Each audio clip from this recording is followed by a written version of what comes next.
Put your eyes back in your head. I felt like flavor. What me? Pry their eyes open and force them to see the truth. We will skin the sheep and sacrifice the weak. The unholy alliance has arrived.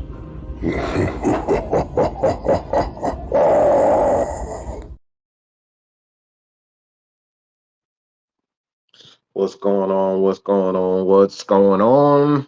A lot of news coming out of the NFL. Some interesting things that has happened. And it's going to be one hell of a day. And no, you're not seeing anything. This is a conversation that needs to be had and something that I've seen. I want to kind of give a talking point to, as well as Mr. Rogers. What's going on, Mr. Rogers' neighborhood?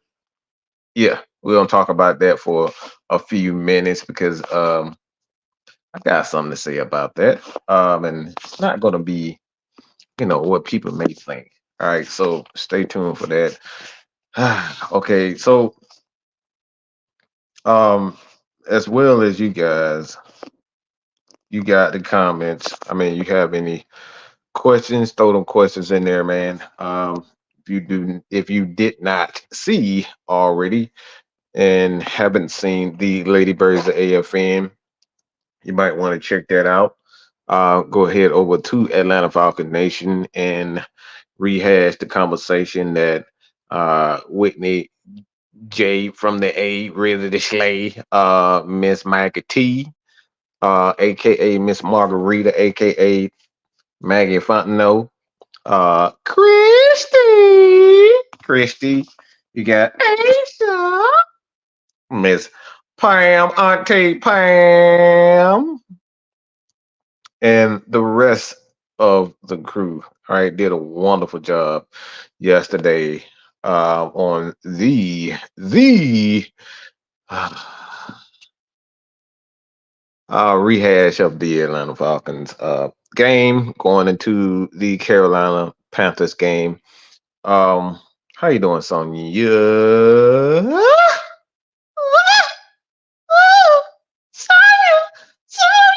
I just wanted to say that. I just be fucking up Sonya's name. She not gonna want to.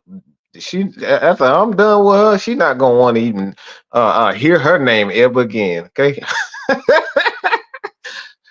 But Sonya,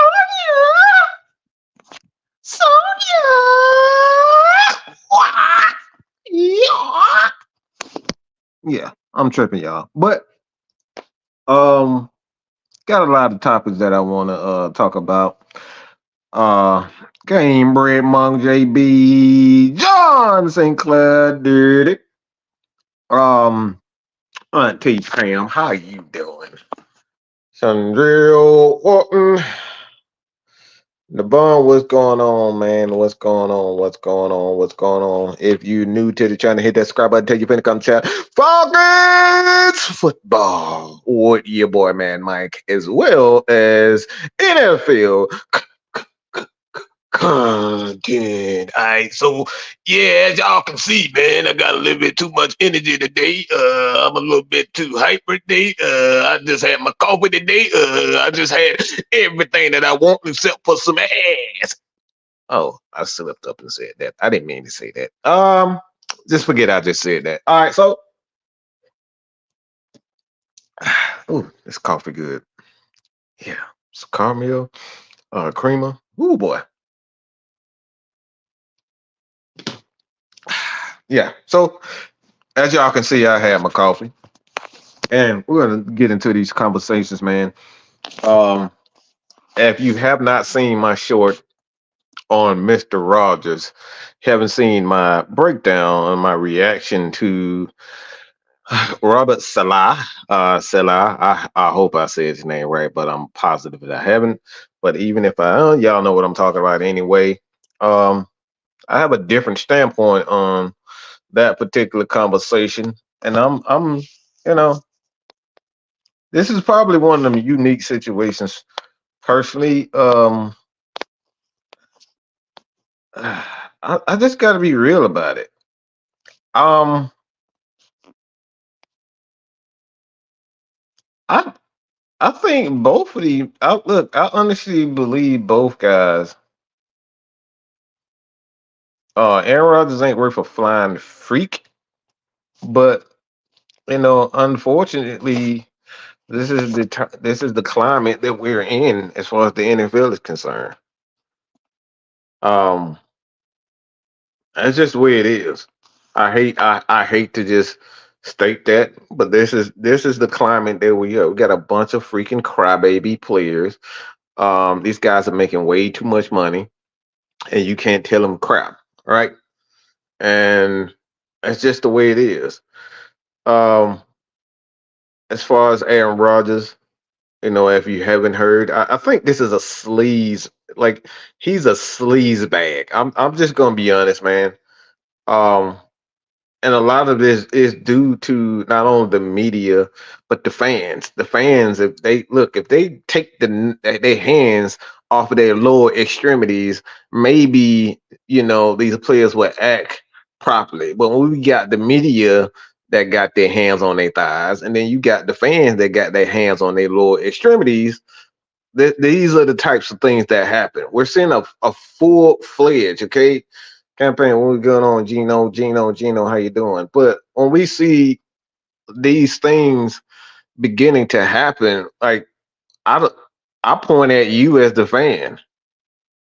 Like we don't hold these players accountable. We don't counsel these guys. Like you counsel guys for having opinions about personal matters, sexual matters, religious matters, and economic matters, and all other matters. But as soon as a player says, "I have the right to be mad. I have the right to be traded to where I want to, and I can cry when I want to, cry when I want to." Yeah, y'all don't counsel these guys for having these jackass scenarios, and then guys end up being, screwing 5, 6, 7 baby mamas and baby daddies, and you have all these, these players that go out of their way, do dumb stuff on the highway, crashing and leaving cars and having, marijuana and drugs and alcohol and doing all these types of things. Y'all don't counsel the players for these types of stuff. You don't y'all be ready to give guys like Donald Trump, and yes, I said Donald Trump, and Kamala Harris, and they can have they pass, and y'all can look over. You can overlook everything that they did, but let a player do something wrong when for a fact he's a jackass for it, and y'all don't want to admit to him being a jackass. This is exactly what you get. Okay, this is exactly what you get.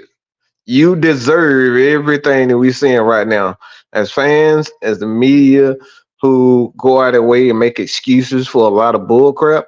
This is exactly what you got. So, as far as that is concerned, I'm gonna just say this: one, Aaron Rodgers is behind this. Okay, let me just say that Aaron Rodgers is behind everything that you said. If you don't think Aaron Rodgers is behind everything that you're seeing right now, you are naive, you're being stupid, and you're being absolutely exactly what I just called. Like I just called out.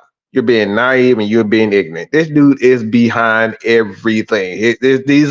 He's doing everything that he wanted to do in Green Bay, and Green Bay wouldn't allow him to do it. Okay? Let's keep that 100% real. Let's keep that 100% real. That right there is exactly what's going on. Aaron Rodgers is on an absolute power trip, but at the end of the day, it's the fans and it's the media fault. You love them so much. You love these players so much that you're allowing them to, let's keep it real, to exhibit this bad behavior. This is bad behavior, and this is behavior that will not change for the most part. It's not going to change. This is exactly what happens when the media gets behind these guys. Okay? I just keep that real.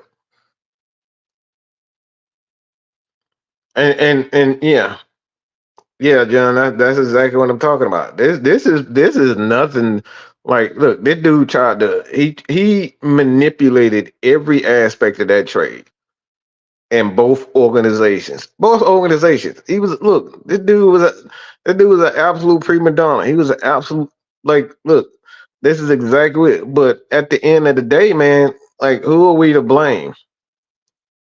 I look, I say it just like this, and this is not gonna be popular. Most NFL owners won't care about a player once they've used up. Once you've used up a player, ownership is not going like 9 times out of 10 they not gonna care. They're gonna throw them to the wolves. They're gonna feed them to the pigs and the goats and all this type of stuff. They're gonna feed them. You can have them. We've done with them. Right? We can throw you in the trash now. There's nothing more you can do for us. You've already done the best. Your best years are behind you. We don't care. So I'm just gonna keep that 100%. Most owners don't give a flying for freak. But when you have the media making so much money off of guys like Aaron Rodgers, like I'm seeing right now in LA, look, this shit is disgusting to what I'm seeing. I know I'm gonna piss some people off by saying this, but that bullshit that I'm seeing in LA with the Lakers, a historic organization, whoring themselves for a 40-year-old player in LeBron James. Okay? They're whoring themselves for it. They don't give a flying fuck about anybody on that team. Why? It's because the media and the LA are making so much money off of just a LeBron conversation. And to have that piece of absolute horse crap as a player in the Sun, because Bronny James is ass. Okay? He's ass. And for a guy to say with a straight face that he's not in the NBA because of his daddy, like man, who in the bloody hell are you talking? Like who are you trying to fool?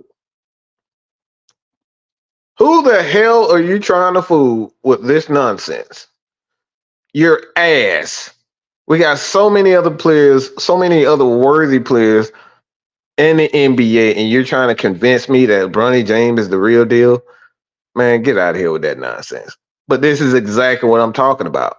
When you make so much money off of these players, like the media does, they give guys like LeBron James the power. And the organization, a lot of the times, if they're money driven and they're popularity driven, and they just want to be all in the music videos, they want to be all on the news, have everybody talk about them. You give guys like LeBron James the power. You give guys like Aaron Rodgers power. Because look, let's make no mistake about it. Woody, whatever the fuck his name is, Woody Wilson, whatever the fuck they own their name. Look, this dude is only doing this is because his organization is pretty much trash at this point. So if he can bring in a guy like Aaron Rodgers that's gonna do some of the dumbest things, selfish things, and he can get the media talking about them, because a lot of times when you're 2-3 and you're having a losing record and you're a losing organization, you're gonna lose a lot of money. So what he's doing is he's guaranteeing himself by firing Robert Saleh that his name is going to be in the media. It's going to be on social media.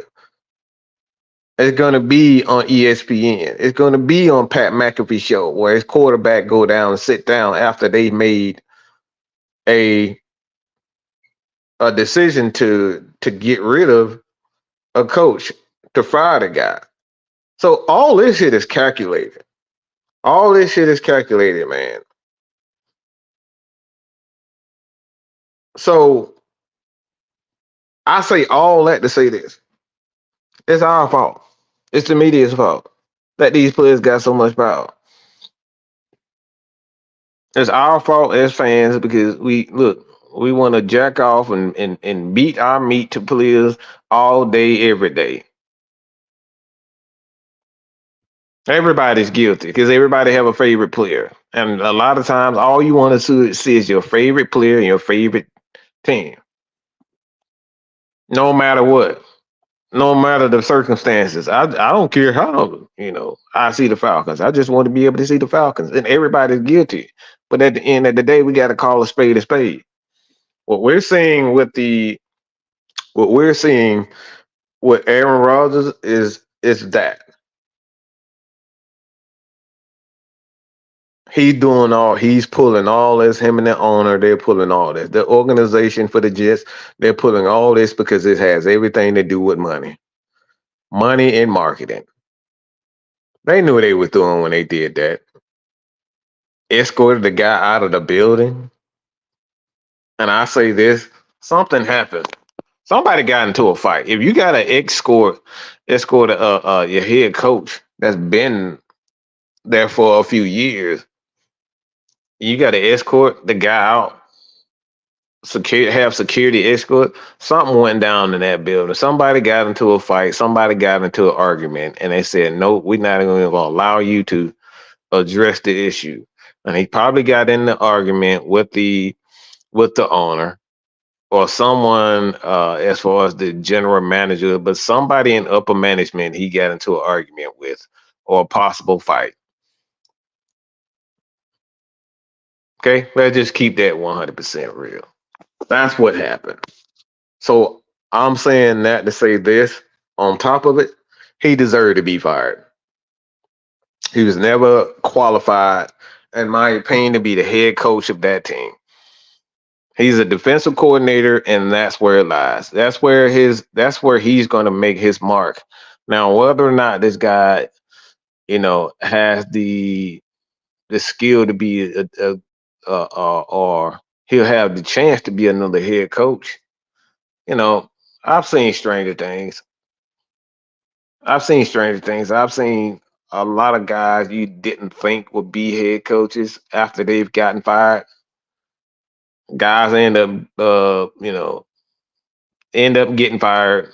They had the opportunity to come right back and they resurrected career after you thought these guys would never have another opportunity to become a head coach. We've seen it before.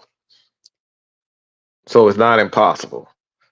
But I say all that to say this, he deserved every bit. That dude, look, he has absolutely no clue how offenses run.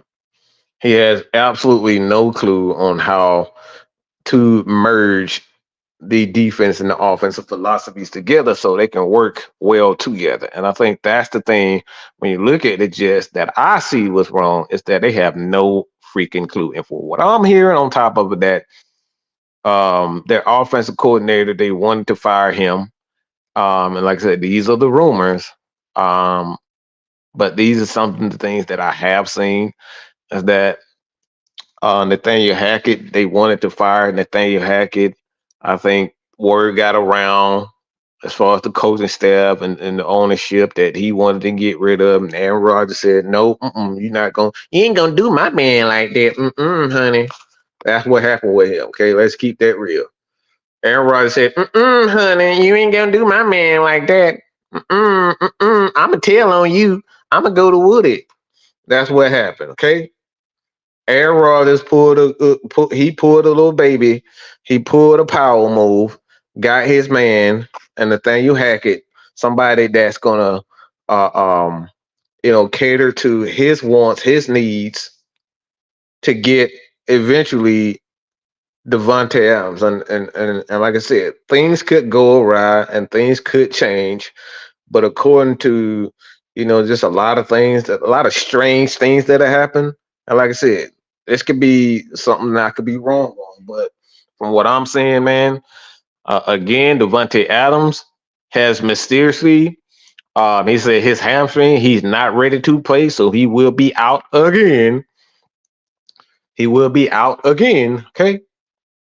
And quite frankly, him being out, it just only adds to it.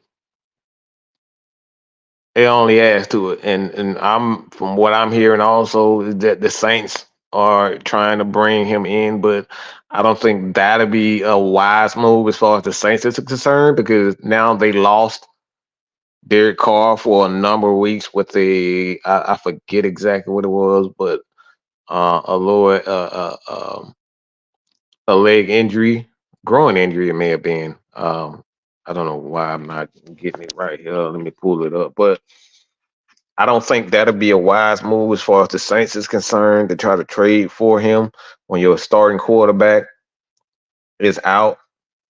It's going to be out for a few weeks because of that, and I got to give a shout out to my quote unquote research team, Miss Kiki, Big Ant, um, for putting this information out there about Derek Carr. I said Derek Carr, he's going to be out for a couple of weeks with his injury. So there's a lot of things that when you look at this team, man, it's like I don't think that'll be a wise choice as far as him concerned. I think, you look at Derek Carr, man, and his injuries, bringing in a wide receiver when he's out, and you're going to be playing with a backup quarterback. I think the best thing for him at this point is to either try to play with a um no, it's an oblique. Okay, so it's an oblique injury. He's going to be out multiple weeks, and like I said, trading for that. Trading for Devontae when your quarterback is going to be out for at least 2 to 3 weeks, not smart on that path. So don't think that'll happen. So in my opinion, if it doesn't happen, he's either one going to stay with the Raiders, and that's going to be an absolute mess. But two, he's going to be traded to the Jets. And I think one of those things when it comes down to that, man, I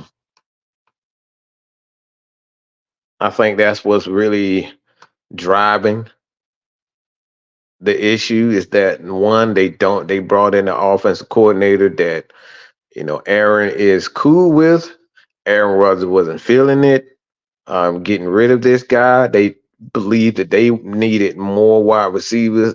Robert didn't agree with them, and he wanted to fire Nathaniel Hackett, and all hell broke loose.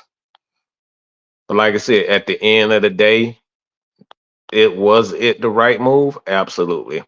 Robert has not been a very good head coach. Okay. Great defensive mind, but he's not been a great coach. And I think that's the thing I stated on my video. A lot of people think just because, you have a top defense, but like you can have a top defense, but everything else is shitty. What's the fucking point of having Robert as the head coach? I mean, if there was a such thing as demoting a head coach to defensive coordinator and then hiring a guy to be a head coach, I would do that. But for contractual reasons, that's not possible because he signed up to be the head coach. So, like I said, end of the day, man, I know a lot of people are saying that Aaron Rodgers indeed pulled it, but he definitely had a lot to do with that, and he's definitely a part of it, pushing the head coach while he was on the sideline. Like I said, something happened in that organization. Them guys got in some type of physical altercation, or they got in a verbal, and I'm talking about heated verbally. All that's gonna come out eventually, but Aaron Rodgers is complete. Look, Aaron Rodgers is a piece of shit, y'all. Okay, just gonna say that. Aaron Rodgers is a piece of shit. Okay? Anybody that's not cool with his own family, making millions, hundreds of millions of dollars, not cool with his own family, not to say that, his family can't be a some jackasses themselves. Like the old adage says, like apple don't fall far from the tree. So he probably it's probably genetic when his jackass like with his yeah. But Aaron Rodgers is a jackass. Great player, most likely going to the Hall of Fame, but he's a jackass. And somebody said too that this has Brett Favre. Like a lot of quarterbacks, man, like when you've been to the mountaintop, you just think you can do anything and everything that you want. And like I said, this has look, all this this right here is Aaron Rodgers. He got a lot of people brainwashed, not only in Green Bay still, but he got those guys in New York brainwashed. And JB said, "Don't get me started on LeBron. He fucked that whole organization up. I wish Bronny would have stayed in college, at least transferred to another school that plays on national television to get more notice. But build your draft stock up. That's what I would have done." And like I said, he could be a very good player. I mean, look, he could be a very good player, and I could quite possibly be wrong in regards to him. But from what I've seen, I just think he's ass. All right, that's just my head. That's my opinion, and I think his dad is being selfish. He just wants to play with his son so he can add to his legacy. But that's a whole nother conversation. Um, I'm hearing rumors about the Falcons trying to get Max Crosby and Khalil Mack. I'm not hearing that. And I going into another conversation. I'm gonna get to that, so I'm gonna start that particular comment so I can get back to that. And I'm gonna talk about that. Um, and what I say is he's a bad head coach like Arthur Smith and deserved to be fired, but he built a defense there, so it's surprising but not shocking they did it. It's not even surprising. He deserved to be fired. Okay, he's not a good head coach. He's a brilliant defensive mind, but he is not. He is far from being a good head coach. And a lot of people think it's something wrong with being a bad head coach. But not everybody head coach material. We're seeing right now that Andy Reid and Steve Spagnuolo. Those guys are match made in heaven. Steve Spagnuolo is won a couple of, I think he won like 2 or 3 championships, just being a great defensive mind. And you can win championships being a great defensive mind. You are ahead of that defense. So when you merge Andy Reid's brilliance and his skills to be a great head coach and a great offensive guru, and then you merge that with a great defensive mind like Steve Spagnuolo, you win championships and you win multiple championships. So for Robert Saleh, him getting fired, this does not mean that his career is over. This does not mean that having a guy that another team may see the beauty in his skills and want to bring him in or merge him with an offensive a brilliant offensive mind, so he'll end up winning the championship. So it's not the end of, but he's just not a good head coach. And like I said, nothing wrong with that. Nothing wrong with that whatsoever. Yeah, I remember that Greg Knapp, Aaron Rodgers, a turd bag. And like I said, these are things that um yeah, and like I said, man, I'm a basketball fan. I'm just overall sports fan. Just like Auntie Pam. Um she goes to as many events that she can, and like I said, we just huge sports fan. And like I said, one of the things that I see now commonplace in all sports is just the media and fans have pretty much destroyed the integrity of players because players want to be idolized. They want to be, they want to be the center of attention all the time. And I think that's a huge problem.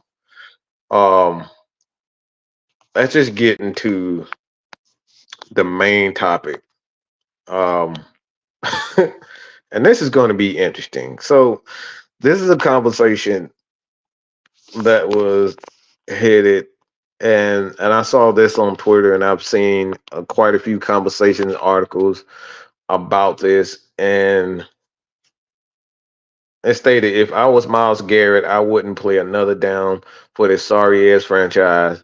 Go get your feet cleaned up and ask for a trade. And the conversation and the topic at hand isn't necessarily that it's possible. These are the conversation that I like to have, because I want to talk about what would it take? What would it take for the Atlanta Falcons to bring in Miles Garrett? Okay, what would it take for them to bring in Miles Garrett? And I think uh, a lot of people, and again, these are the conversations that I saw on Twitter, and I've been getting a lot of comments in regards to that. And like I said, if you got any more questions, leave a question in so I can start them and get back to those later. But one scenario that I saw is that the Atlanta Falcons needed to, if they are, okay, this is the conversation. All right. If the Falcons are really all in this year, okay, if they are all in and trying to win a championship this year, this is the trade scenario that someone suggested, that the Atlanta Falcons should give up Michael Penix and Miles Garrett. Okay? Miles Garrett is an absolute monster. So I don't think anybody, you look at him and say, all right, is he worth it? Is he not worth it? He's definitely worth the mention, the conversation. Okay? You look at his numbers for the past, 5 to 6 years. This dude has been an absolute menace. Okay? We're going to go all the way to 2017. Came into the league, 7 sacks, 13 and a half sacks in his second year, 10 sacks, 12 sacks, 16 sacks, 16 sacks, 14 sacks, and he has 4 this year. So this guy is a sack machine. And if you're going to bring in a guy of that caliber, it's going to cost you. So the question I have for you guys is, what would it take for the Atlanta Falcons to bring in Miles Garrett? And right now, the conversation with Cleveland is that their quarterback, Deshaun Watson, is looking like absolute horseshit. They're looking like absolute horseshit. And I think these guys are strongly, and I mean strongly, looking like they should blow things up. And one of the players that came up as far as their players are concerned is that they want Michael Penix Jr. And I say to myself, all right, if you want Michael Penix Jr., if the Atlanta Falcons are in a position where they're trying to win championships now and not necessarily thinking about the future per se,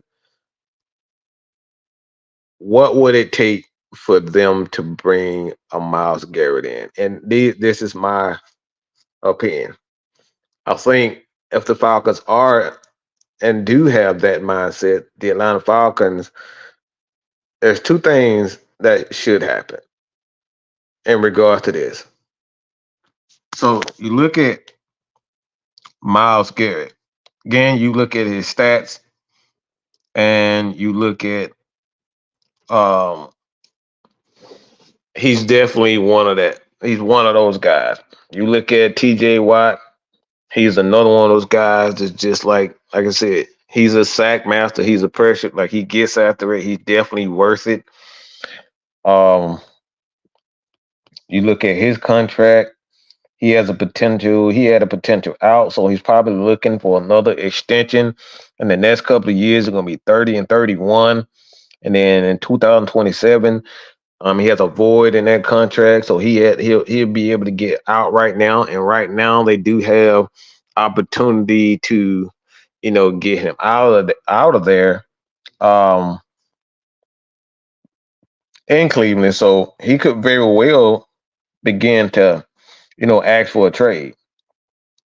So when you look at, Miles Garrett and where he is at this particular time, um, like I said, he has a potential out in 2024. So this is the year that he could very well ask for a trade and get out of there, and then ask, for another big time contract.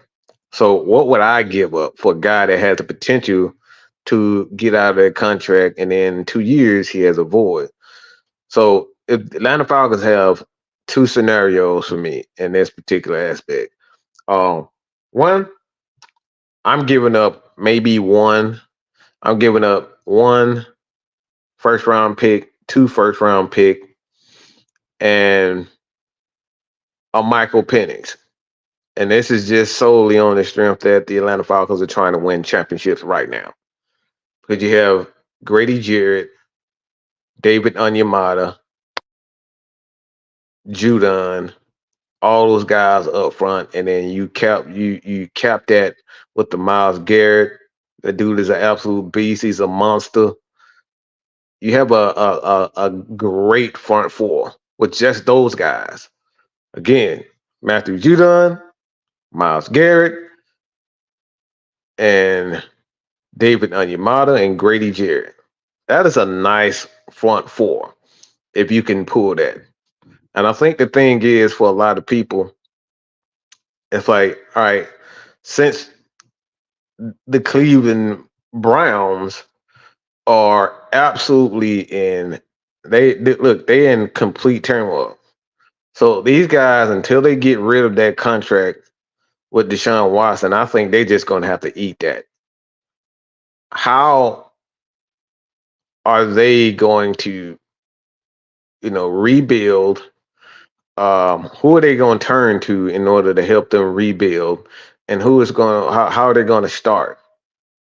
And I think one of the things, if you look at the Atlanta Falcons, especially with a quarterback like but Kirk Cousins, maybe does he have maybe 1, 2, 3 years left? Probably has another 1 or 2 years left. I think at some point he wants to retire. But the Atlanta Falcons, I'm giving up a first round pick, maybe a second round pick,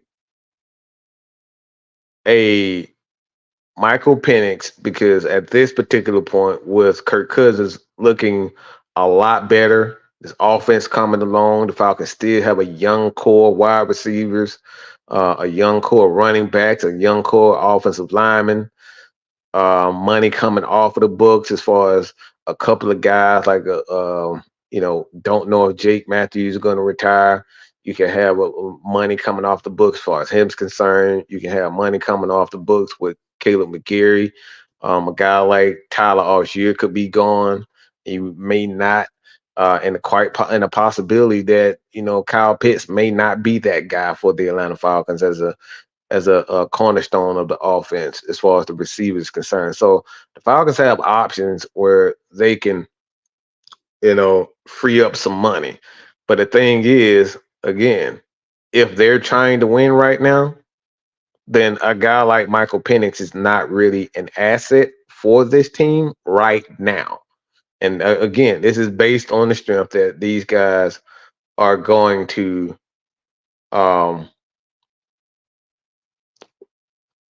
we're trying to win right now. And like I said, for me, if I'm doing this, I'm bringing in Miles Garrett. Yeah, he's almost 30. He's going to be I think he's 29. So he's 29. He definitely has some miles on his on his body. No pun intended. But the Falcons are trying to win right now. And do I personally believe with our organization that we can find another a quarterback? That's no guarantee. That's no guarantee that you're going to be able to find another quarterback. So I will be kind of reluctant to trade Pitts just off that. But at the end of the day, if you're trying to win championships right now, you're trying to put all your eggs in one basket and say, all right, I need to go. I need to go for it. And we need this championship right now. You got to offer up Michael Penix. Because I don't think at this particular point in time and Kirk Cousins stage in his career that another team like Cleveland is looking to bring in a veteran quarterback, especially when you got a younger quarterback in Deshaun Watson that is just bombed for them. So the only way in this particular aspect for the Falcons to bring in a guy like that is to offer up a guy like Michael Penix. And I know this is not going to be popular amongst a few people, but again, this is based on the strength that these guys are trying to win the championship right now.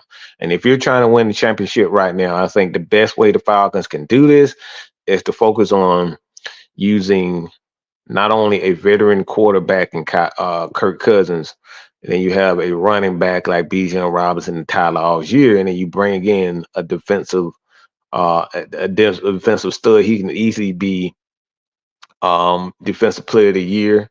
I think Myles Garrett can easily be a defensive player of the year. Combine that with Matthew Judon, Grady Jarrett, David Onyemata. I think you have an elite front four just right there in itself. So the Falcons would definitely be that team to come out of the NFC if they should trade for Myles Garrett, 2 first-round picks, maybe a third, maybe a second. You throw it in there, and then like I said, Penix in there. You have the tools this year in order to win championships, but it's going to cost you. You're not going to get Myles Garrett for a couple of pennies. Okay, this ain't even on Madden now. Okay, even on Madden, it costs you a lot of money. It costs you a lot to be able to get big time players like that. So if the Falcons are going to win, this is what you're going to get. This is exactly what you're going to be able to give up. Game Monk said 2 first-round picks and a third. I wouldn't be giving up Penix. Jacob, tell me why. Watson is overthrowing screen passes. What's going on? Mr. White, how you doing, Mr. White? William Paul. They can't get anything from Watson either. And one of the worst deals ever. And like I said, it's because of that fully guaranteed contract. And that's one of the reasons why teams don't want to give up these fully guaranteed contracts, because it's hard for other teams. You're going to have to eat that entire contract for the most part if you're going to try to get rid of Deshaun Watson. It's a terrible deal. If you trade Michael Penix, who is your backup? I mean, I don't think that matters, to be honest, because you can still bring in a quality quarterback, and it's gonna be bad, but you just gotta, like, the thing is, when you're doing that with a guy like that, when you're doing that at this point, you're taking a risk, and a lot of times the risk outweighs common sense because it's a risk, because you're trying to win the championships. So the consequences or the actions there afterwards, it really doesn't matter for an organization, because most organizations, they're gonna, if they don't win it, a lot of the players that they have left, these guys are going to be gone anyway. So it's not so much, all right, what's the backup plan behind the backup plan? I mean, you still got guys like Ryan Tannehill and all these guys still available. Like, you can bring in a guy that can be a backup for them. But like I said, the goal here is to go all in. All right. It's to go all in this year. And I think this is the conversation that we're talking about. Like I said, this is predicated on questions that I've been asked. And Chuck, you can suck a big fat dick. All right, come in here and you come in here on time, and then you'll have an understanding of what this conversation is. All right, you can suck a big fat dick if you're gonna come in here and try to call me out. All right, the fattest dick you can find, you can suck it. All right, because this is a conversation. We have conversations in here. But this is based off questions that I've been asked. There are people that hit me up and they want to know how I think about these type of things. Cause I got that video about Devon White coming in, Devin White, whether or not I want him and will he fit with the Atlanta Falcons, being that he's been um, cut by the Philadelphia Eagles. Got that coming on. But like I said, these based on conversations. People like having conversations, okay? A lot of things. Do we know that these guys? Do we know that these things? Do we know that these things are going to happen for sure? Absolutely not. But like one thing that I always say about this organization, and we should know this by now, is that this organization, look, these dudes would do anything. These guys will take you up. Nobody saw the Atlanta Falcons drafting a quarterback after they just signed Kirk Cousins for like 140, 100. I think it's like $110 million for the first 2 to 3 years in the contract.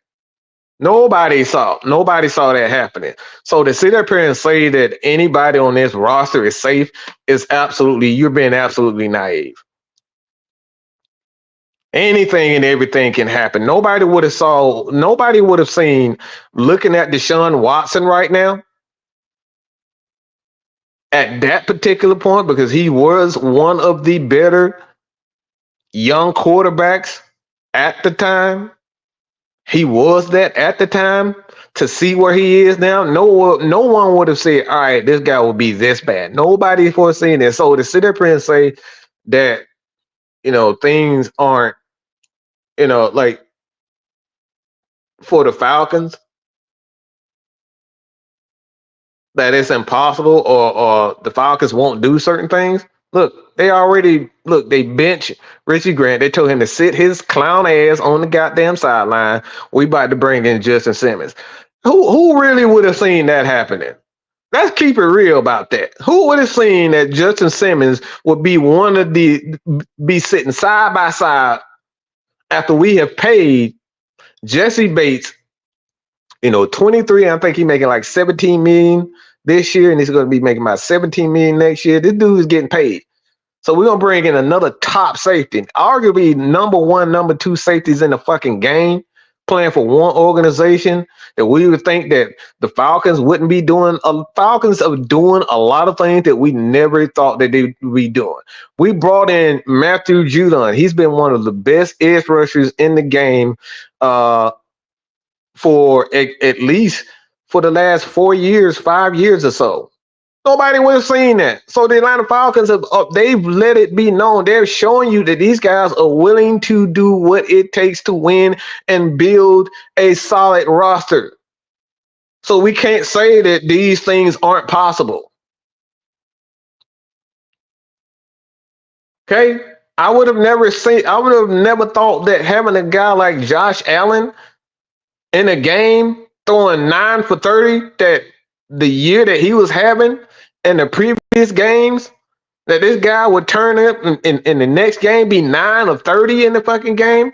Nobody. So all this bullshit about what's impossible, like it's just that. It's not impossible. Nobody would have seen when we saw last year, when we saw Jaden Daniels in college, that he would be the best rookie in fucking NFL right now.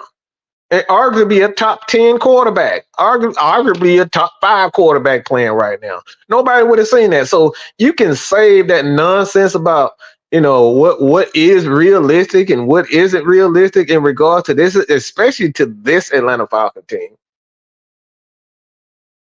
And thank you, Mr. Wide. Like 2 first-round picks and a second for Miles. Like, it's going to take a lot.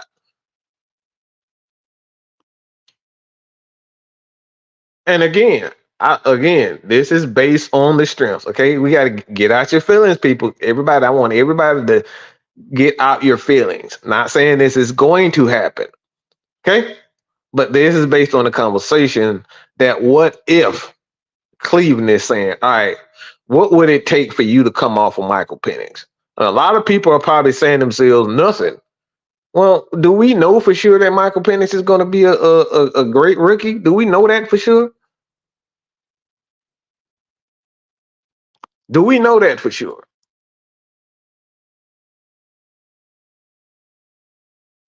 See, this is crack babies right here. This man said trade 3 first for Grady Jarrett. Look, some of y'all parents need to like whatever fentanyl, cocaine is not a good mix, man. Just sniff the cocaine, okay? Tell your parents stop sniffing the fentanyl, right? Just leave the fentanyl alone. Coke on its own, all right. I've heard from several people, Coke on its own is okay. You don't need the fentanyl. You don't need the fentanyl. If you think you're gonna get 3 fucking first round for Grady Jarrett, you're a fucking idiot, okay? 3 first round, Grady Jarrett and Trey Anderson for Miles. All right. Let me go. Let me go to the next comment. I can't give up because I haven't had a quarterback since Matt left. It don't matter. That don't matter. Because the goal is to win championships. If the goal is to win championships, if this is the mentality that the Atlanta Falcons have, that they trying to win championships, they don't care about the future. Okay?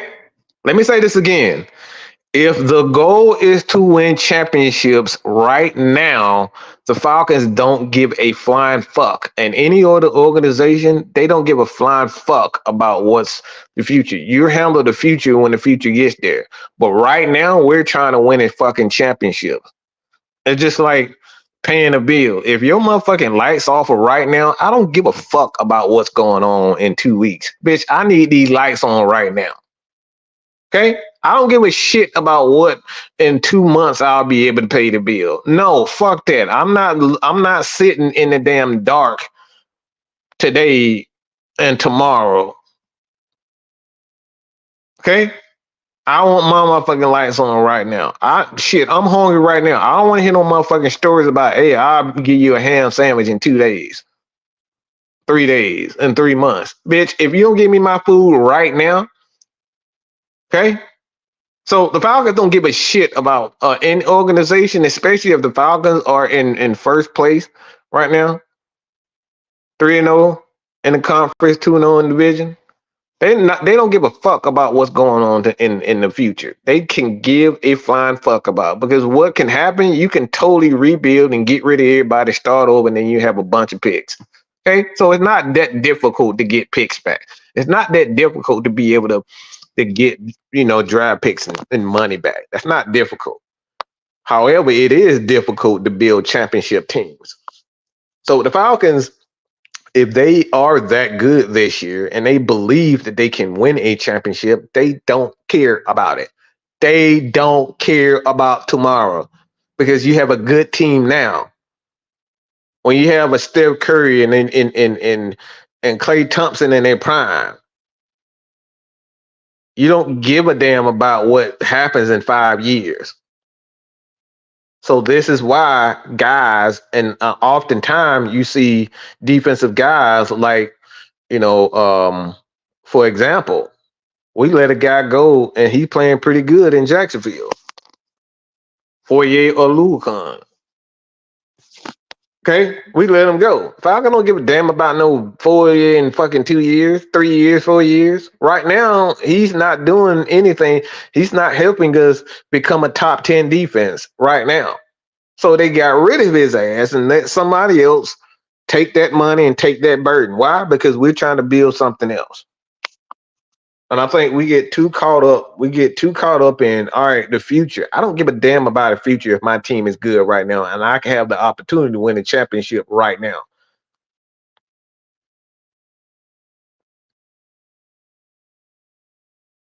So, like I said, I don't give a shit.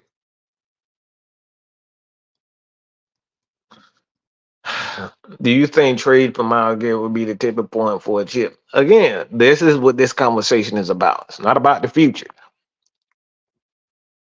Okay? It's not about the future. A team can get picks back. You can trade damn near the whole offense and get 3, 4, 5. You can get at the very least, you can get 3, 2. At the very least, you can get 2 first round picks by damn near getting rid of everybody on the offensive side. Let's just keep that real. And you can start right back over. Let's just say you keep Michael Penix. I can trade Drake. I can trade Bijan. I can trade Tyler Algier. I can possibly trade some offensive linemen and get 2 to 3 first round pick right back. So it's not impossible to get those picks back and get the money back.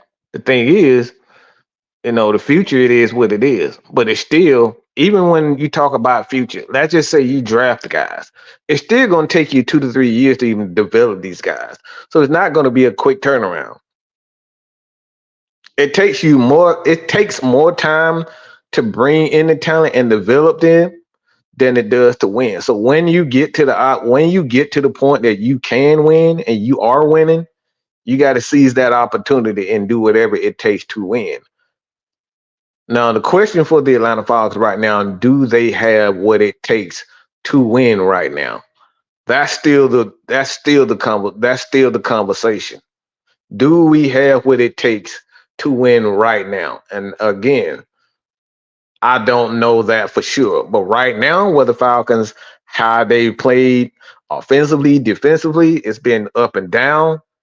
But for the most part, look, they've been in every game. They've been close in every game. They've yet to really establish their dominance as far as an overall dominance and a complete game. So it's still up in the air. But if the Atlanta Falcons believe that they are an elite team, then you got to do elite things and make elite moves. Because I can sit up here and stack picks and stack players and stack this player, and it take me 2, 3, 4 years. Because honestly, realistically, how long are we going to keep?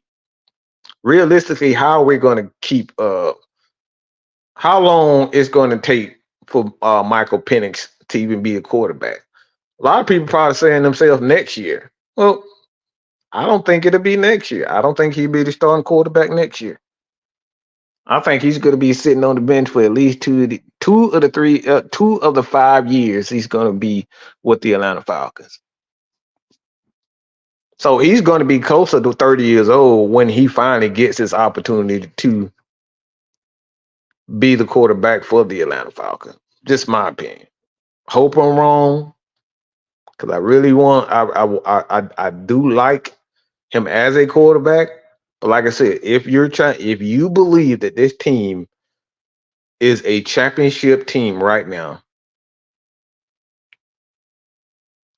what realistically is going to be able to get a dominant pass rusher like a Myles Garrett? Because Myles Garrett is on the level of a TJ Watt. And we've seen what a TJ Watt can do to a defense. We've seen what TJ Watt can do, an elite pass rush can do to an offense.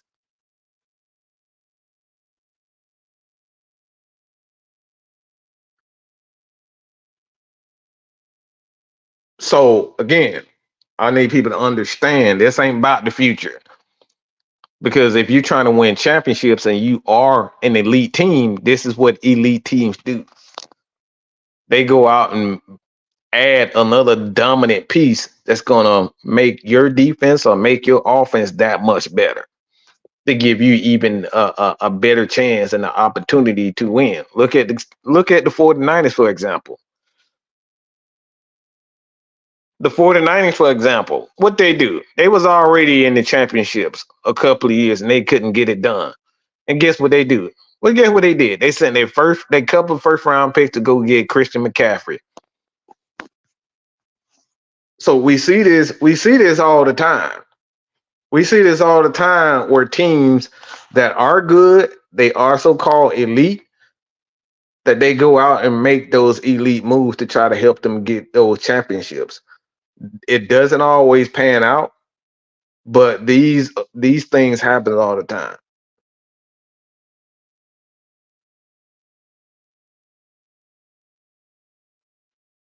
And Michael Penix isn't your grocery money. He has yet to take a snap in regulation, and that's the thing. We're talking about. We're trying to hang on to a guy in Michael Penix who is doing nothing for this organization right now.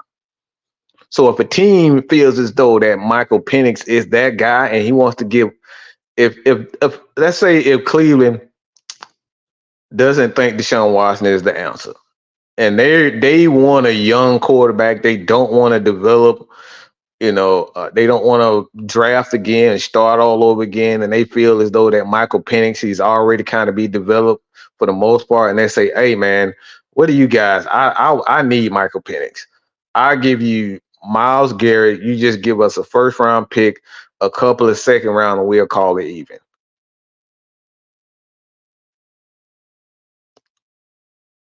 Now we have Kirk Cousins, Myles Garrett, and that gives us a better opportunity to win in championships than just having a Michael Penix sitting on the bench. Because let's keep it real, our first round pick ain't doing crap for us right now.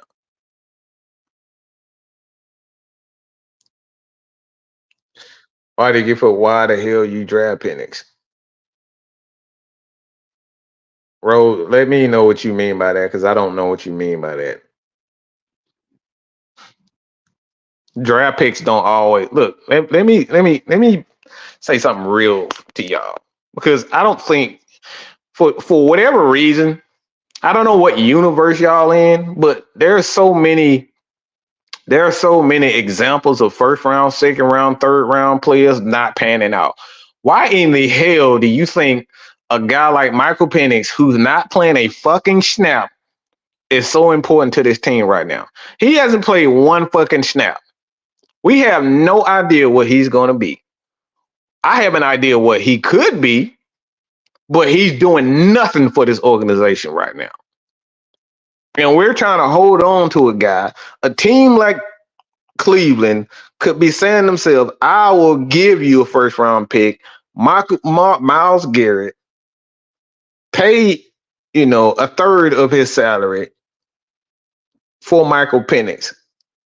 Now the Atlanta Falcons have a first round pick that they can save. You have Myles Garrett, you have Kirk Cousins, and you can go out and sign a veteran quarterback. If a backup quarterback is that much of an issue, you can go out and get a guy like Ryan Tannehill. And then in the next draft, you can draft another quarterback late first round, early second round. So having a Michael Penix just sitting on the bench, what is that really doing for this organization? We dreaming and hoping.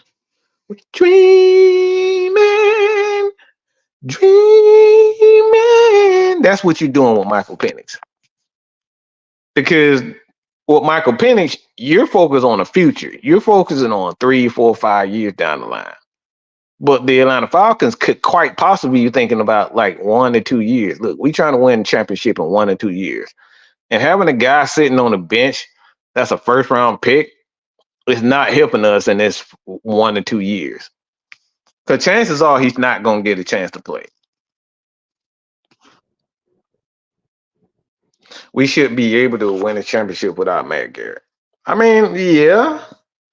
But you want to give yourself the best chance to win a championship. We should, but you want to give yourself the best chance to win a championship.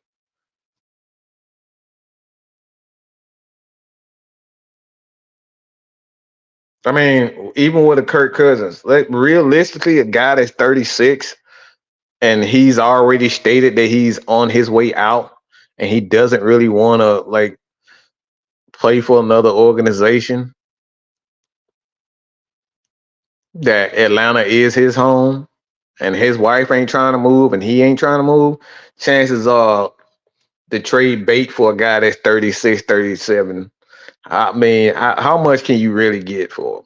Because I think if I'm not mistaken, I think the Jets got a couple of first. I think they got They gave away a first round and a couple of second rounders or something like that for Aaron Rodgers. I got to go back and look at it, but like even Aaron Rodgers at his age, they didn't really get much for him.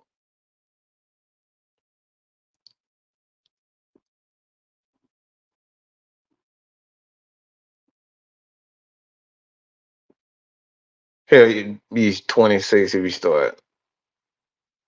Again, you keep see this is shit I be talking about. This is shit I be talking about. You say that we're not a championship. I don't know if we're a championship. You saying we're not a championship. Who the fuck, what the fuck makes you think they're not? Because this is the shit that we talking about. This is the negative fucking mentality we talking about. You're saying that we're not there. We're not championship material. We don't fucking know that. Did you see how they played Philadelphia? Did you see how we played Pittsburgh? Did we see how we played the Chiefs? Did you see how we put up 550 total yards against Tampa Bay? Pretty good team themselves. Whoop the Saints ass. So what makes you think that they're not? Like you're assuming that they're not. So let's say the Falcons are. This is what we're talking about.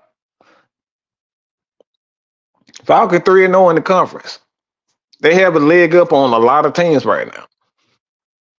So all the Falcons really have to do, win their division, get themselves I mean, it'll be difficult for them to get that number 1 seed, but it's not impossible to get them more off.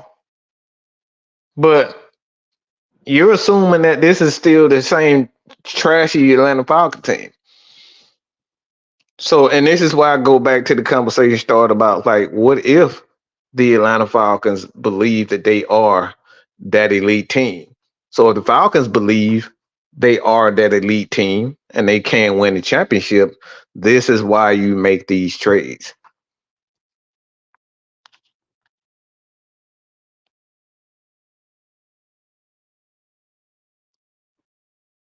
Penix is the future, or else we would be drafted an edge rusher. Again,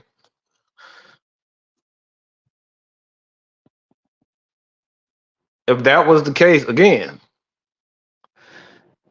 let's just say he is the future. Yeah, let's say he is the future. But if winning the championship means more than the future, then if I'm the Falcons and we're talking about Falcons fans and we're talking about the Falcons organization, drafting the Michael Penix is a future move.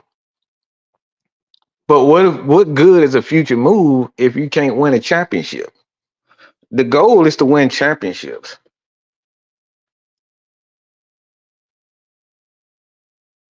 I want to be closer to a championship than I am like drafting a first round fucking pick and saying, yep, he's the future for my organization.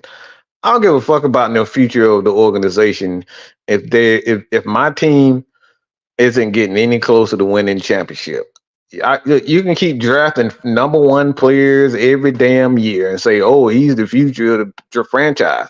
If that motherfucker, if that first round pick ain't helping me being a championship contender, what the fuck good is having a guy and drafting a guy if we're not close to the championship? Like we everybody keep thinking about, oh, the future. Fuck the future. I'm trying to win championships now. This is what it's about. And you're kidding yourself. You sitting up there trying to hold on to a first round pick that ain't playing when you have an opportunity to win championships and a championship. All right, this man 80 years old, bro. Okay, 80 years old. You think he trying to wait another 5-10 years when he can barely walk?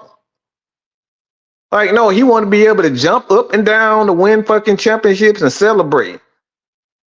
But we're up here talking about, in 5 years, Michael Penix will be there. Look, what if we are that team this year? What if we are that damn good this year? Give yourself the best opportunity to win championships. And look, I already put a couple of scenarios out there. The best opportunity for the Atlanta Falcons to win a championship right now is to bring in another elite edge rusher, because I already think the offense is set. I think the offense is set with Kurt. I think we good with Kurt. I think we good with Mike, and I think we good with Bijan. So the best way the Falcons to win a championship, and y'all know it because y'all Mike, we only got this many sacks. We only have this many sacks. So guess what? If we're trying to win a championship this year, look, that's the best way to do it. I hate to tell y'all, but the best way to do it for the Atlanta Falcons is to trade Michael Penix. That way you keep the offense intact, you keep the defense intact for the most part. Because if you believe in your coaching staff, you can develop the team you're not worried about.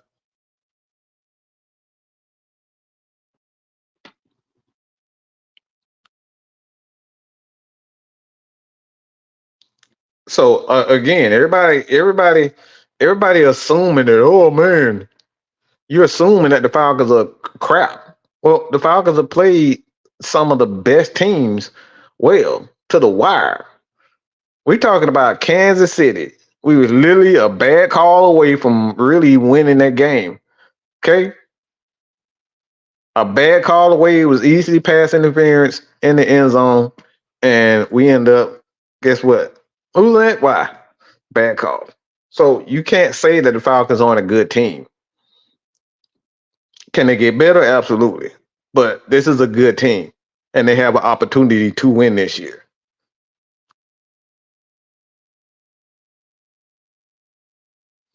Last time I was on this show, I told y'all this was going to happen because it's elevating us and taking us to the next level, which is the playoff team and not consistent to contend.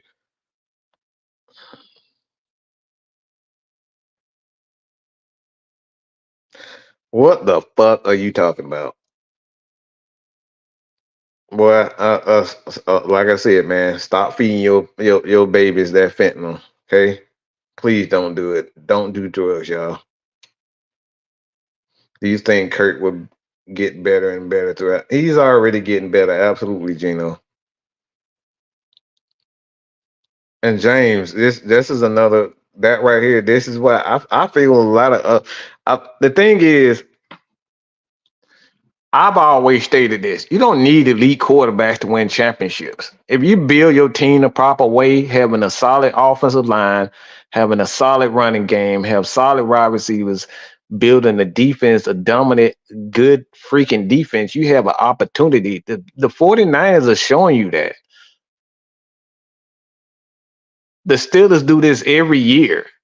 The Ravens do this every year. They don't have a lot of superstar players on the defensive side of the ball, on the offensive side. It's the Lamar Jackson show. But these guys build solid run game, a solid offensive line, a solid defense every year, and this is why they win. So you don't have to have an elite quarterback. Lamar Jackson is not an elite quarterback, but he's an elite playmaker. So I don't want to hear but this story about it's impossible to win championships without an elite quarterback, because it's not true at all. You look at the Kansas City Chiefs; they won a lot of their championships because the defense made big time plays.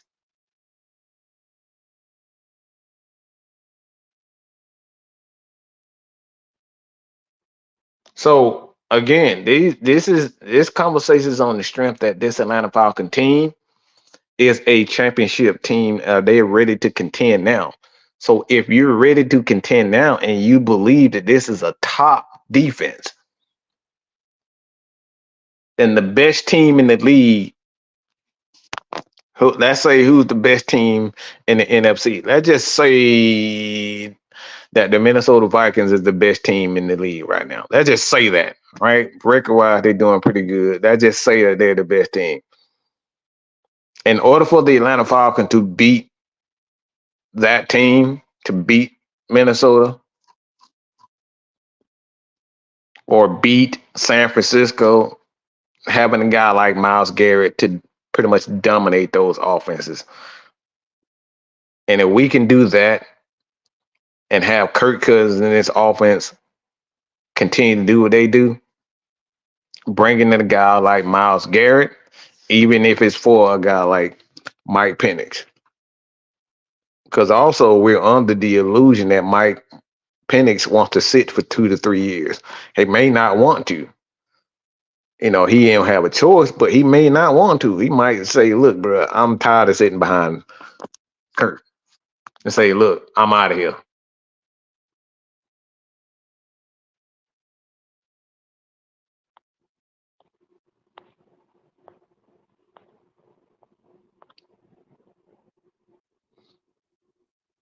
So if you got an opportunity to like again, Myles Garrett is arguably the best pass rusher in the league. And we've received so many questions about how can the Falcons make our pass rush that much better. The thing is, y'all don't really want the pass rush to get better. Y'all want shit cheap. Y'all want to keep Michael Penix on this team, keep Kirk Cousins on this team, and they just be happy where they at. Y'all want to have 2 elite safeties on the team and not pay them, and just have them just sit. Hey, you ain't got no choice but to sit. And a lot of times that shit don't work. It doesn't work that way because a lot of players ain't trying to sit and watch. They want to play. They want to be on the field. So we're on the assumption that Michael Penix is going to be cool with that, sitting behind Kirk Cousins for 3 years, developing. We're assuming that that's it.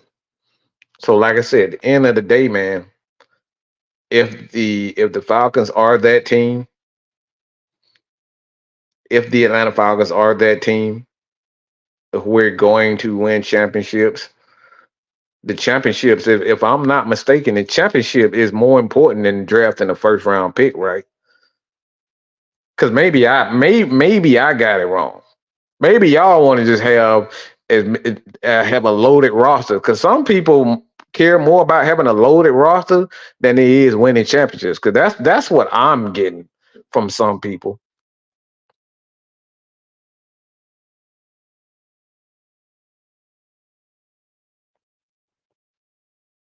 At the end of the day, I want to win. I trust Fun know if he can get a pass rush to help both the defense and cool. Hate to see Penix go. Don't want to give him up. But those choices got to be made. And this is why guys like Terry Fontenot, they exist. Because if you're trying to win championships, if the goal is for your owner is to win championships and he needs a championship, he could care less about what happens in 3 years. If he has to give up Julio Jones, if he got to give up Matt Ryan, what makes you think that Michael Penix is off limits? And he's had these guys for years. And these guys are huge staples. Roddy White. The Falcons have let it be known that they are willing to do anything. And like I said, and at the end of the day,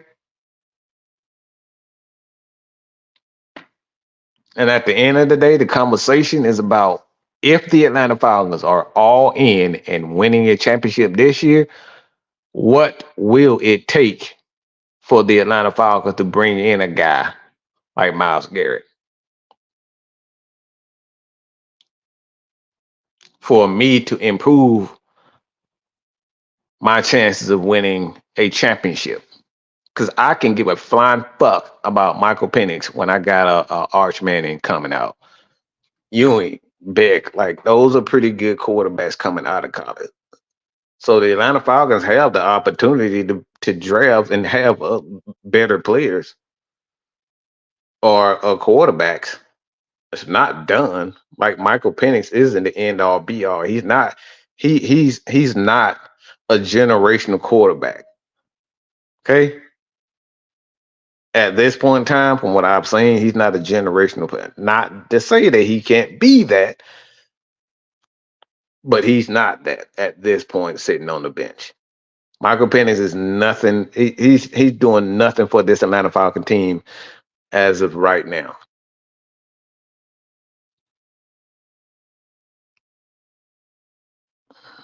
Yeah, that y'all need to get y'all crack baby, like Chuck crack baby ass back. And it's funny that he is back, but we'll talk about that later.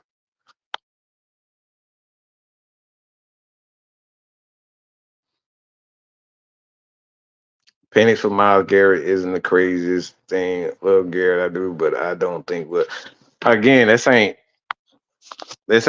what we'll do. This is a conversation.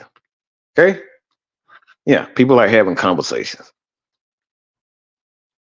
What is going to take for the Atlanta Falcons? Let me ask y'all a question. What would it take for the Atlanta Falcons to win a championship? Because some of y'all, like, obviously, look, let's keep it real. Y'all full of shit, okay? You full of shit. But y'all want championships, but y'all don't want to do things to win championships. Because if I would have said, oh, the Falcons got to trade Bijan Robinson, y'all would be all up in arms. If I said we had to trade Tyler Archie and Bijan Robinson in order to get Miles Garrett, y'all be all up in arms. If I would have said we had to trade Drake London, y'all be all up in arms. If we would have said we got to trade Jesse Bates and AJ Terrell in order to get him, y'all be all up in arms. So this shit ain't got nothing to do with whether or not you want to you believe you believe that Michael Penix is the answer. The fact of the matter is y'all want to build fucking franchises and have all these great players on one team because you just want these guys on your team just so y'all can just have it. This ain't about winning championships for a lot of y'all. Okay. So if I would have came out and said, yep, we got to get rid of Bijan Robinson. We got to trade him in a heartbeat. We got to trade because I've had arguments with people even on our own staff about trading Tyler Algier. Ultimately, he gone. Ultimately, Caleb McGarry is gone.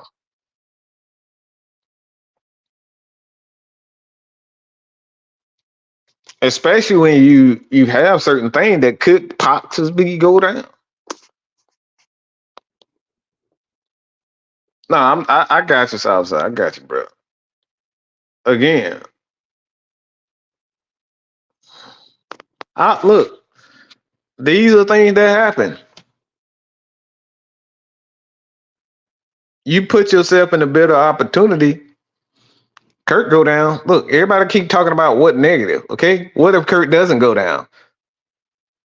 We having a conversation. I don't look. This has nothing to do with look all the bad shit. I don't want to hear nothing about no bullshit. I don't want to hear that bullshit about what if bad. What if everything does go well?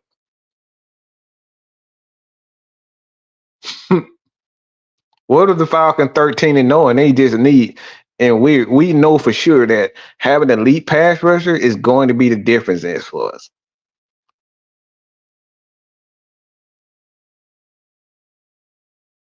I understand your point. However, I disagree. The Browns are a shit show and have ties to a quarterback that is old. No, Jay. No.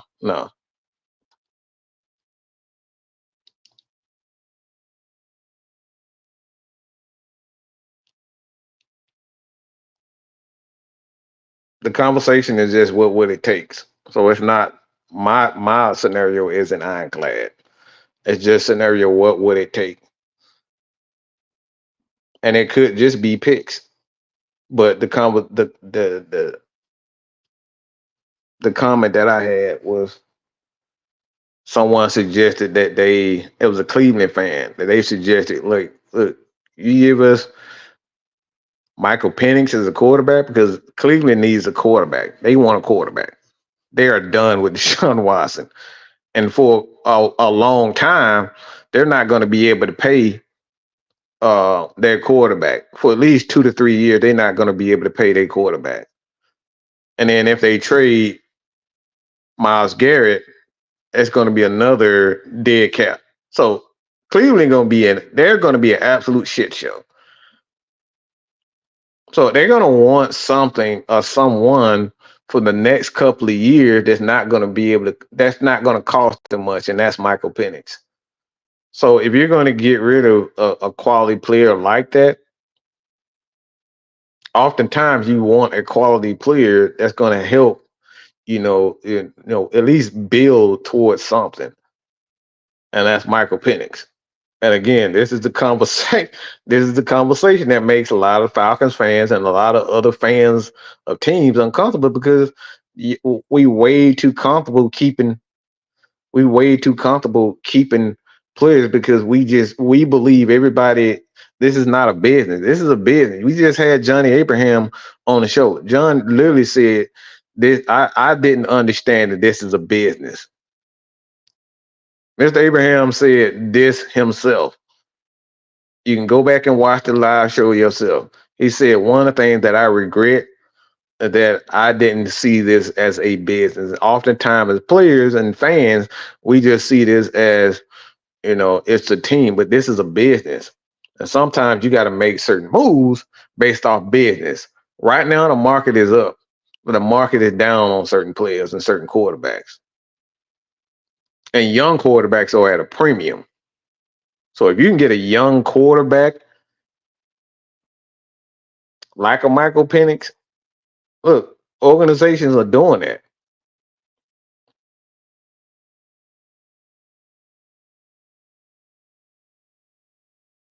No, you're just stupid. You still see the problem is you're a crack baby, and crack babies don't understand. Like I literally just said, you have Kirk Cousins. The Falcons have two quarterbacks. Okay, let me slow it down for you. Okay, because maybe you was in a special ed class. The Falcons have two quarterbacks. They don't have one quarterback. Okay, let me slow it down for you. The Falcons have two quarterbacks, and this guy just threw for 500 yards. And for the most part, he's looking damn good and he's improving in Kirk Cousins. So the Falcons are going to be good for the next couple of years with Kirk Cousins. But the idea and the conversation is I don't give a fuck about anything outside of 1 and 2 years. Why? Because we're trying to win championships. You're focused on 2 to 3, 4, 5 years from now, what Michael Penix could turn on. Arthur Blank probably ain't thinking about no fucking 5 and 10 years. That dude 80 years old. He ain't thinking about 10, 15, 20 years trying to win a championship in 10, 20 years. This man me 100 years old trying to celebrate a fucking championship. He ain't trying to do that. He trying to do this shit now. You worried about 15, 20 years away from now what Michael Penix could.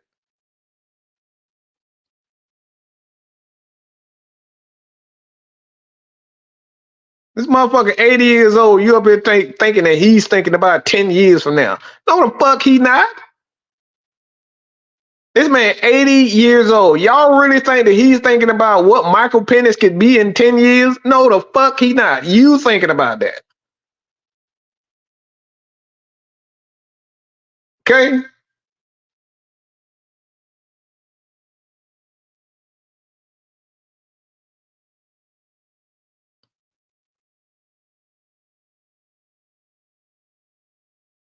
They got Jameis Winston.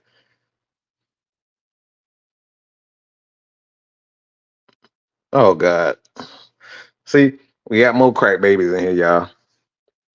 I really want to know if some of y'all been in special ed class because simple concepts don't even. The Falcons are 3-0 in the division, and you're talking about we couldn't miss. We literally okay. The Falcons are 3-2, and you up here talking about what if. See, this is what happens when you are so connected to certain players. You'll try everything possible to keep these players, even say stupid shit like this. Oh shit, we better win out this year. Have you seen the San Francisco 49ers blowing leads? Have you seen what the Philadelphia Eagles are doing? The Minnesota Vikings are one of the better teams in the NFC, and we're up here talking about, man, shit, the Falcons better win out. The teams that's supposed to be on top ain't even winning. We don't even have a third string quarterback. No flash, motherfucker. Nobody does. Who the fuck knows the third string quarterback? Hell, they even know. Do you even know the backup behind goddamn Brock Purdy in San Francisco?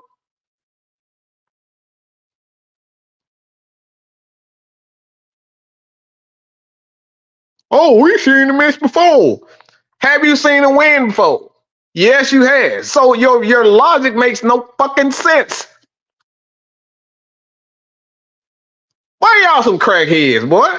Who the fuck seen their third string quarterback? Do you even know who the fucking third string quarterback is for Jacksonville? You up here worried about a third string quarterback for the Atlanta Falcons, and you don't even know who the hell the second string quarterback is for Jacksonville.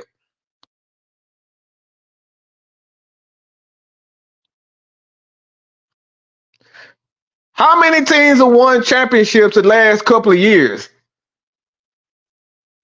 When was the last time we made the playoffs? Who the fuck cares? Because Kansas City been dominating for the last 5 years, you stupid mother. We up here worried about the third string fucking quarterback, and we can win championships right now. Just take a second to fucking think about what you just said. We worried about a third string quarterback, and you can win a championship by trading for an elite pass rusher. Oh man, we don't have a third string quarterback. Motherfucker, we got Kirk Cousins. Nigga, do y'all hear what y'all saying? Y'all done made me turn into Mad Mike in the Mad Mike morning show. You worried about a third string and a backup quarterback when you just seen your starting quarterback pass for 500 yards, and the quarterback that y'all sitting up here, ain't played a damn snap all year, and you reluctant to add a pass rusher. We don't even know if this guy's going to be good. I think Michael Penix is going to be good. This is why if I can get an elite pass rusher, and this elite pass rusher can get me to a championship right now, why the hell do I care? Thank you, Dwayne. I appreciate it, bro. We up here talking about a goddamn third string quarterback.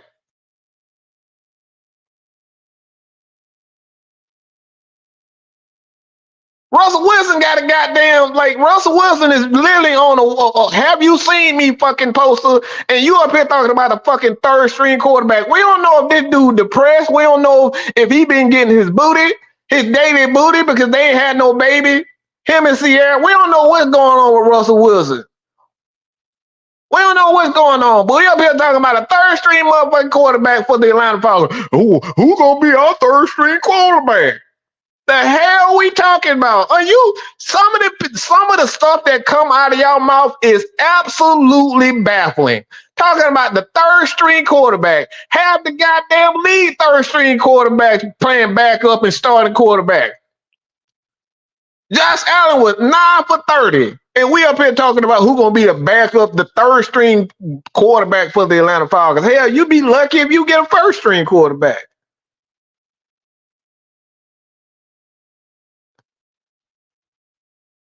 Look. Oh, see, I knew it was gonna come.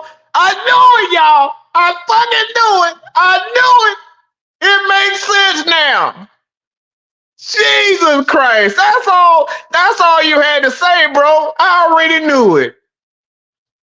He could be the next Michael Vick. Newsflash, he's never going to be Michael Vick.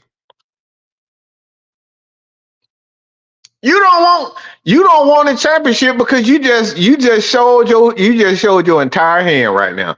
This is why motherfuckers don't want. This is why they don't want Michael Penix going, because they think he's gonna be the next Michael Vick. He ain't Michael Vick. He never was Michael Vick. His name is Mike, and he left-handed, and that's about as good as it. Look, that's about the close you're gonna get. He ain't Mike Vick, y'all. Penix is Michael Penix. Okay, he's not Michael Vick. See, look, a lot of these Vic fans are reluctant to change. They want to relive this Michael Vick fantasy.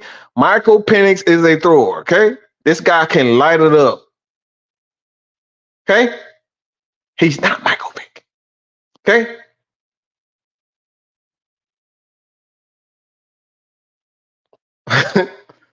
Like it makes so much sense. It makes so much sense. A lot of people think Michael Penix is gonna be the next Michael Vick, and he's not. So I already tell you, you're gonna see a lot of him sitting in the pocket throwing the ball, just like Kirk Cousins.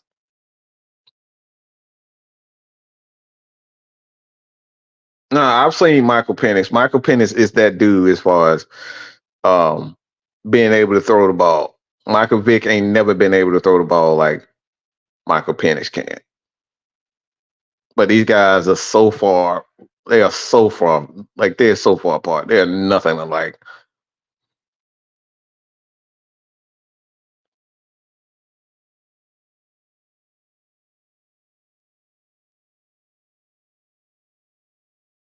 No, you don't. You no, you don't. No, you don't. You just this not even true, man. This not even true. But I look, it is. And not like I said, this conversation is based on what the Atlanta Falcons where they are right now. If the Atlanta Falcons really are a top team that I believe that they are, and they're going to continue to get better, and but Kirk Cousins is becoming a lot better, and this offense is becoming that much better, and we can make a serious statement because we got to say one thing too. Pat Mahomes said this team is going to be this team is going to be really good as the season goes on. And I don't think this guy would say something like that if he really didn't believe it. He has no reason to say this about the Atlanta Falcons. Like this dude is just on top of the fucking world, and he went out of his team is going to be a team to be reckoned with as the season goes on. That came out of his mouth. And this guy, they get everybody best game almost every game. And for him to say that about Atlanta Falcons shows me that this Atlanta Falcons team is on the way up. So if we have an opportunity to bring in better players, we got to stop thinking about fucking third string and backup quarterbacks. Because chances are we may not even see it. Chances are, okay, chances are, shit, he was a thrower in fucking Philadelphia. Knee didn't damn work. Shit. That damn right knee wasn't working worth a damn. Okay. His knee wasn't worth a damn in Philadelphia. He was a shell of himself. It wasn't the Mike Vick that we saw.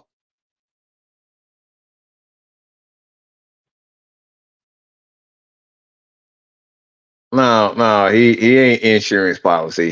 He's y'all. He's most of you. He's most of Atlanta Falcons fans. Resurrection for Michael Vick. Let's just keep that real. Y'all don't care nothing about. Y'all don't care with nothing. Y'all don't really give a damn about Michael Penix. Y'all see another left hand. Most of them see another left hand Michael Vick.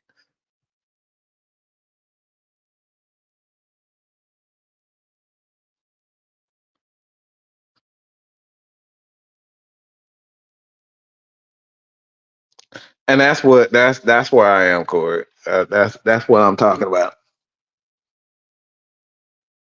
This conversation is based on winning championships, and if the Atlanta Falcons want to win championships, because chances are, like keep it real,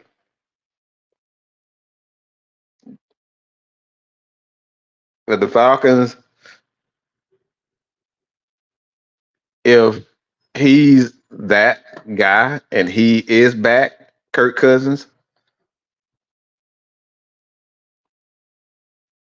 Look again. Who the fuck is Aaron Rodgers backup? Like, why is it like y'all trying to sell me this dream on something bad? I don't want to hear no bullshit about something bad. Okay, everybody try to sell me this dream about who is bad. I don't give a fuck. Why? Because our quarterback is healthy. Our quarterback is balling right now. I don't give a damn about who the backup is. Because chances are, look, you don't think other teams Chances are you're not gonna see a backup anyway.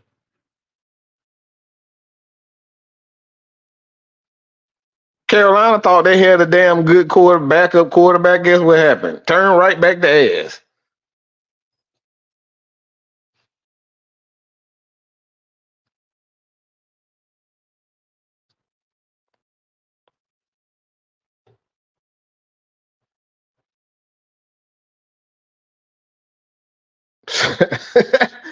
See, now they got rules about how who and when you trade. You can't dictate what other teams offer and who they want. Cause guess what? Somebody could say, or agent can say to Michael Penix, "Hey man, you better than this. You shouldn't be sitting for 2 to 3 years. You shouldn't be sitting for 2 to 3 years. You need to be starting." And then that's what happens. Just like a lot of quarterbacks, just like Aaron Rodgers did, Deshaun Watson, all these, like a lot of these players. We looking at Devontae Adams, Jamar Chase, like all these wide receivers are forcing themselves. Players are forcing themselves out of organizations right now. And we're under the illusion that Michael Penix is not anything different. He's an NFL player too. You don't think he wants to play? You don't think other organizations don't see the greatness in him and they not willing to give up 2, 3 first round picks for him if they see something great? Not a lot of teams have the ability to do what the Atlanta Falcons can do. Why? Because they have 2 quarterbacks. You don't get to dictate how other teams like how they view players and what they would do to get said players. You don't get to dictate that as a fan.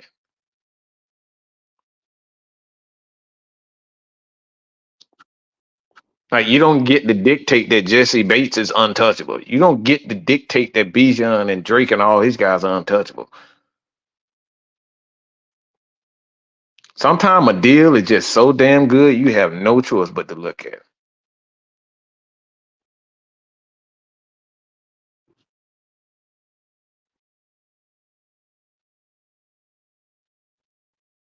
So, like I said, again, this conversation is based on the Atlanta Falcons. If this team is going all out and they want to make it easier for them to win a championship, then nobody at this point is off limits. And having an elite pass rusher, having an elite defensive lineman, we've seen what happened with the Rams. Aaron Donald single-handedly won them a couple of championships. That dude had been a monster. So if the Falcons could get closer and have a better opportunity to win a championship, and I got to give up Michael Penix, if I got to give up whomever, and it gives me a better opportunity to win in championships when I have a quarterback, you got 2 quarterbacks, and I'm trying to win a championship, yeah, let's get it. And look, let's have that conversation. Because look, we are under the impression that everybody's just gonna stay on one team, and we just gonna have all the great players on one team, and everybody's untouchable. Well, it's not. That's not feasible.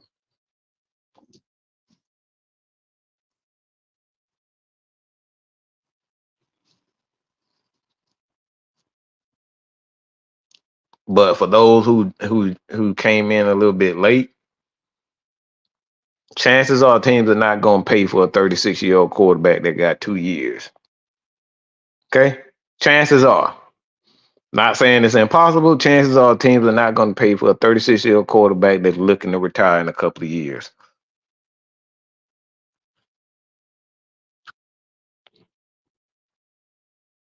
Yeah. So I know they had a press conference, so I'm gonna get to that so I can look at the press conference as well. Um, but he wants to retire.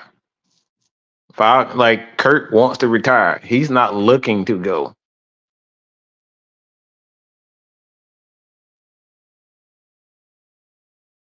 No, it's not bullshit. It's bullshit because y'all too comfortable with players. Shit happened. This is a business. Okay?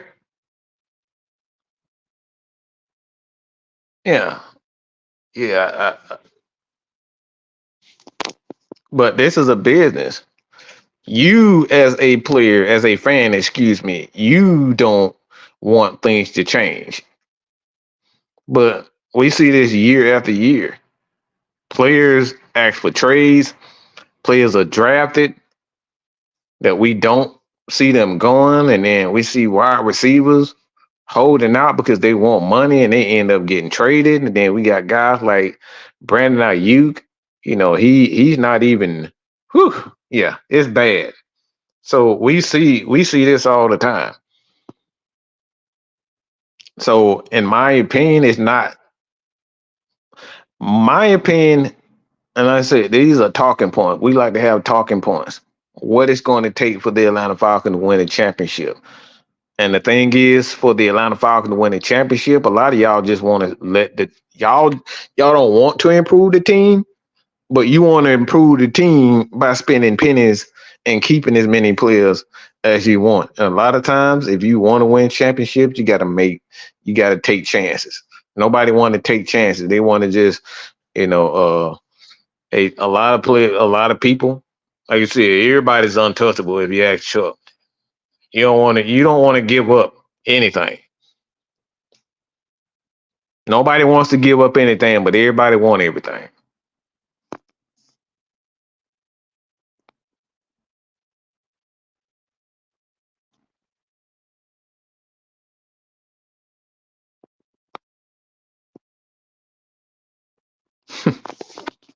This is Atlanta, pimp. Okay, you must not know Atlanta.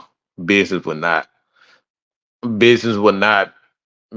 be booming. Man, shut up.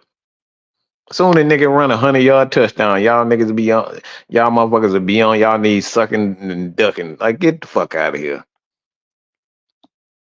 Business would not be booming. Get the fuck out of here. Soon as a black quarterback, all we got to do, look, this is how predictable y'all are. This is an easy fix. See, I already know how to get y'all. I know how to get y'all. Draft Michael. Look, you trade. Let's say we trade Michael Penix to Cleveland for Myles Garrett. You get Myles Garrett. It's one move that'll cure everything. Everything they're saying, everything y'all saying, go out the window. We do this. We trade Michael Penix to Cleveland for Myles Garrett. All you got to do, because more than likely that dude in Pittsburgh is going to be a free agent. All you got to do is trade for Justin Fields. You niggas will be on y'all deck. Look, y'all be at every goddamn Falcons game. Bring Justin Fields to Atlanta. Everything can be forgotten. All this shit that you saying right now, that y'all saying in this damn all of these damn comments and y'all saying right now, bring Justin Fields, have him be the starting quarterback, and you have Myles Garrett, Grady Jarrett, David Onyemata, and Matthew Judon. Y'all will forget every damn thing y'all said. Everything y'all said. So don't look. I don't know who the hell y'all think I am, but you can't get this bullshit over me. This ain't got nothing to do with y'all liking goddamn Michael Penix. I don't know who the hell y'all think is. Business be not gonna be booming. Man, please. Let a nigga run fast and look like Mike Vick. Y'all be on y'all knees at every goddamn game. Y'all be having y'all go to every goddamn y'all will go to every fucking store to get Michael Vick jersey and Justin Fields jersey. Don't give me that bullshit. I don't know who the hell y'all think y'all trying to fool. Motherfuckers are still wearing Mike Vick jerseys. It's 2024. This motherfucker been going for almost 15 years, and y'all still wearing Michael Vick jersey, but you trying to sell me on the fact that, oh, Beasley would not be booming. Man, please. Man, please. Please. I don't know who you guys are fooling. Get out of here. Get the fuck out of here. Get the fuck out of here. Come on, pimp. Y'all, I don't know who y'all fooling. That's why Michael Jordan that's why Michael Jordan damn near quadrillion, motherfuckers. Look, they see the same Michael Jordan shoes every year after year. Y'all are so y'all so y'all so see through. I can read you like a book, man. Come on, bro. Stop it. I don't know who y'all fooling. Come on, bro. Hey, like I said, man, at the end of the day, this is a conversation. All right. This is a conversation on what would it take. All right. So a lot of conversation, man, we talk about the rumors. We talk about I talk about asking questions. People ask me questions about what would it take? What would it, what would you do? What would you not do? Chances are the Falcons are not going to trade Michael Penix. Okay. It's not happening. But if the Falcons truly believe, and more, not even Falcons, but if Arthur Blank says, look, bro, I want to win a championship. I don't give a damn who y'all trade. I need y'all to do everything possible to have one of the best defenses of all time, a good offense. I need a championship. And I don't care how you do it. I want it done. If your owner says that, then everybody, we talking about every player we talking about a lot of these players are not off limits. Everybody can be done. And that's the thing. So you can, like I said, y'all can quit with the nonsense. I don't know, like I said, I don't know who the hell y'all. I don't care who y'all teach, preach this bullshit and text it to, but we don't. So anybody and everybody can get it. I'm not one of these people who totally oblivious to the fact that, no one can get traded. I thought Matt Ryan would retire in the Atlanta Falcons, that we'll never see him in another uniform. So if Matt Ryan can be traded, if Julio Jones, these are one of the two greatest players in Falcons history, if these guys could go. We just had John Abraham. He's if not the greatest pass rusher in Falcons history. He was gone. So what the hell makes you think that a Michael Penix, who ain't played a damn down for this organization, is off limits? Gotta stop the dreaming. Okay? So, Groovy Tune, Chuck, everybody, like I said, we have conversation over here. Don't get too, don't get too caught up with the language, the conversation, the comments for people in the chat. We just like to talk shit over here, okay? We like to talk a lot of gang crap. And like I said, we have the heavy hitters tonight. So check the channel out at the THEE Heavy Hitters live channel. We're gonna have PPP Demetrius. I don't know how to hear you. The Panthers Prime Podcast. Check him out. He gonna join us tonight for the show. Don't know if Drew's gonna be able to make it, depending on how the hurricane turns out. So prayer to everybody in the Florida area, South Georgia area. Y'all stay safe. But like I said, man, went on a little bit longer than we always say. But like I said, man, it's all about conversation, right? Conversation. And that's all it's going to be. But like I said, this question is based off someone that gave me a tape, and he wanted my thoughts on it. and this is what we came out. So appreciate everybody for joining us. And continue to support your boy here at Mad Mike Sports Atlanta Falcons Nation. Go back to check out Christy and the Lady Birds of AFN.